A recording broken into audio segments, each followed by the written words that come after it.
Kube injabulo yodwa izakhamuzi zaseNdwedwe esigodini sasenhlosana ngesikhathi kuvulwa ibhuloho elacekeleka phansi eminyakeni eyedlule ngesikhathi kuhlasela izikhukhula. Manje seliqanjwe ngegama lowayeyimeya uMaxwell Hadebe. Sithokoza kakhulu, kakhulukazi nje mina ngithokoza kakhulu ngoba ukuwela nje umfula ngaqala ngoba ngizala kaHadebe ngasekhaya Kuvulwe.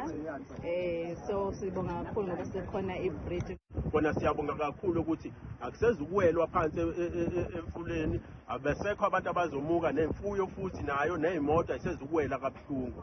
Imeya yomasipala waseNdwedwe ukhansela Semfeka uthi leli ibhuloho kubathathe nje unyaka ukulungisa. Le bridge olibonayo lelisemva kwami elibizwa ngeMaxwell Hadebe bridge sizolivula ke namhlanje silinikele emphakathini wala eNhlosana okumphakathi waseNdwedwe kodwa usebenzisa kakhulu iTheku. Leli bridge ke lixhumanisa umasipala waseNdwedwe nomasipala waseThekwini. Silakheke nje ngonyaka owodwa njengomasipala waseNdwedwe. Siqala ukulakha ngoJulayi ngonyaka odlule. Lisidle imali engango 18 million. Izathu besenza ukuthi silakhe kakhulu umfula umdlodi omunye umfula emkhulu la eNdwedwe. Ngezikhathi zezikhukhula ezenzeka ngo2021 ngoApril yadlula nemphefumulo eminingi lo mfula. Inkosi yesizwe samaqadi yona ithi lokhu kuzokwenza impilo yabantu ibe lula njengoba bengasakwazi ukufinyelela ezindaweni ezahlukene. Kepha namuhla nenze kwalula kuthina ukuthi sikwazi ukuvakashelana. Manje inkosi uFofe inganayo umfula angikwazi ukuya kuyona. Njalo ngiyathanda ukuya kuyona. Ngoba sekunjena namuhla ngiyabonga Meya.